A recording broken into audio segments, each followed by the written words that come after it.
How you doing, guys? Eric from RuleTheWasteland.com. So today we are going to try something interesting. You've heard me talk about how one of my major plans for preparing food in the event of grid down type scenario, or even just intermittent, power disruptions, whatever, is this solar oven, specifically the All-American Sun Oven, which I think is one of the best out there in terms of just how effective it is. It's not sexy, it's not one of these crazy super tubes or whatever, but when it comes to just actually cooking real meals, day in, day out, whatever, it's the best out there. It's robust, it's big enough, it works extremely well, easy to use, and it lasts for years. I mean, they use other people in other countries, they've donated it to use it as like their primary source of cooking, and day in, day out in like African countries and stuff. So we know it works. I've done videos about rice and hard-boiled eggs and other things, but today we're gonna try something interesting. It's over 100 degrees outside. I think it's like 103. And we're gonna see if we can cook a frozen pizza in a sun oven. Now the sun oven, obviously you're supposed to cook these pizzas up at like, I believe around 425 degrees. It's probably not gonna get quite that hot, but they definitely easily get above 350, gets up to 375, close to 400 in this type of heat. So we're going to see what happens. Is it gonna come out? I'm guessing it's obviously gonna cook it. I'm gonna add a little bit of time. This pizza is supposed to cook in like 10 or 12 minutes.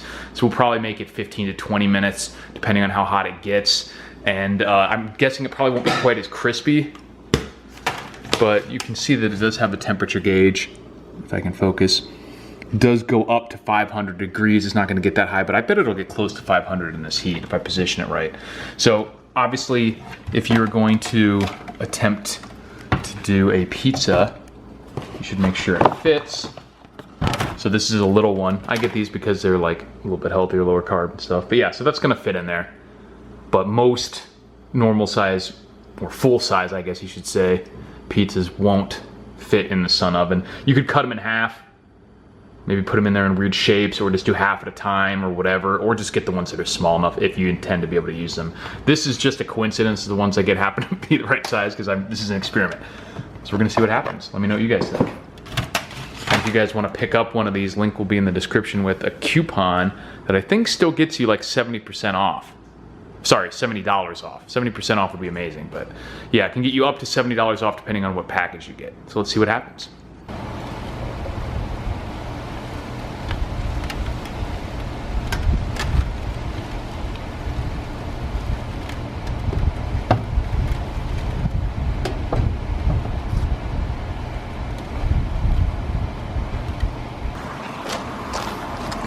One of the best things about these, or makes it easiest to use, is that, see that little circle there?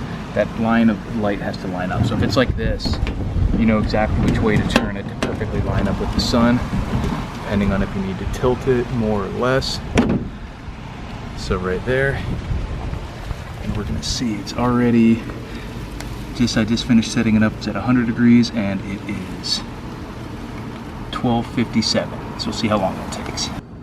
Side note, while that's heating up, is if you're gonna have these solar ovens, the best type of cookware to use in it is this enamel cookware. It's a lot lighter than like a cast iron or something like that, which would absorb a lot of, first of all, it's gonna be really heavy, it's not gonna fit as well, and it's going to just take a lot more of the heat energy and absorb it into the cookware. This is a lot thinner, a lot lighter, and transfers the heat really well into the contents. So pick up a few different sizes of this enamel cookware, which I do believe the Sun Oven website sells as well, but you can get it pretty much anywhere.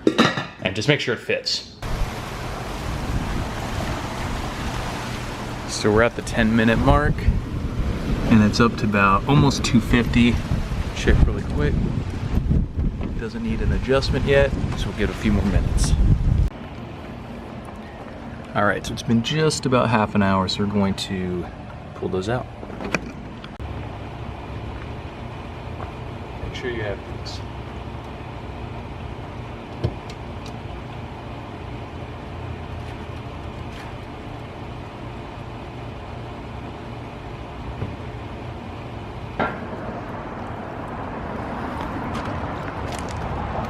All right, so we're gonna adjust that just a little bit. Then we're gonna give it like 20 minutes.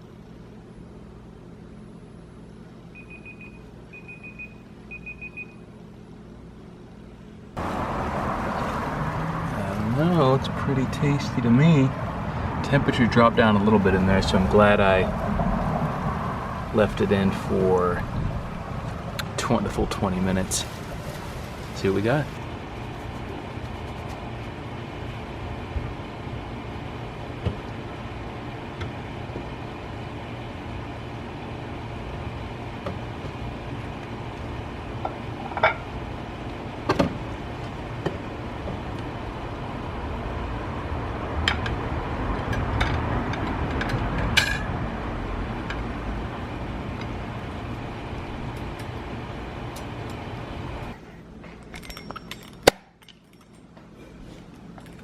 Looks pretty good.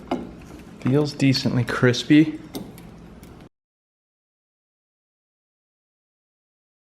So we'll see what it tastes like.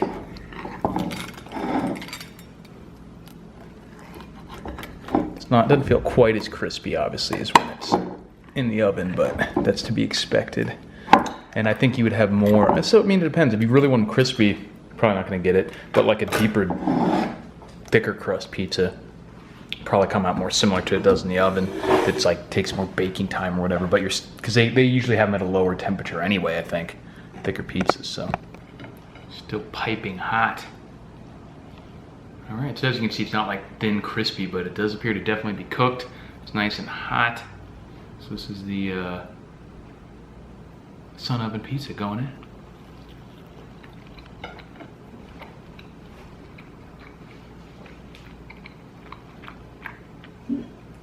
Pretty damn good, lads. Pretty good. Pretty damn good, lads! Yeah! So you can definitely... Whew, hot.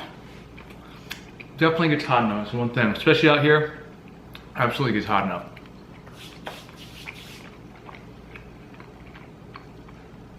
So obviously you would have to have a way to keep your frozen pizzas frozen.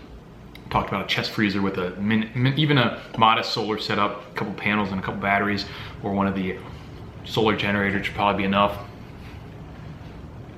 And then you have a way to cook it. Pizza in the apocalypse. Let me know what you guys think.